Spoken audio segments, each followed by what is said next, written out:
Welcome to the Slop Temple. We pray this video helps. In this video, I will explain how to play Resident Evil 4 on your iPhone 13. First, you'll need to ensure your device is updated to iOS 17.0 or later. The game, a full console-quality experience, requires a significant amount of storage, approximately 70 gigabytes, so make sure you have enough space. It's a demanding title, so keeping your iPhone charged or plugged in during gameplay is highly recommended for the best experience. To get started, open the Apple App Store on your iPhone 13 and search for Resident Evil 4 Remake. You'll find the official game listing there. The initial download from the App Store is relatively small, about 2 gigabytes, but be prepared for a much larger in-game download.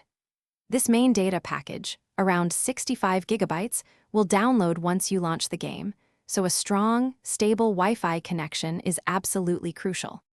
While Resident Evil 4 Remake truly shines on the latest iPhone 15 Pro models, it is fully optimized and playable on your iPhone 13, provided you meet the iOS 17 requirement.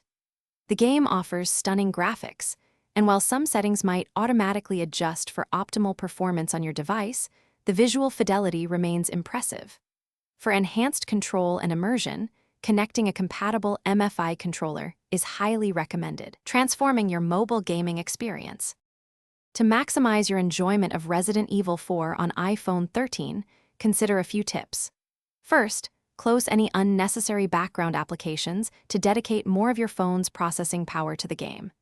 If you notice any frame rate drops, try adjusting the in-game graphics settings to a lower preset. Finally, for the ultimate horror experience, definitely use a good pair of headphones. The atmospheric sound design is a huge part of the game's appeal. Thanks for watching. Consider subscribing if we helped you.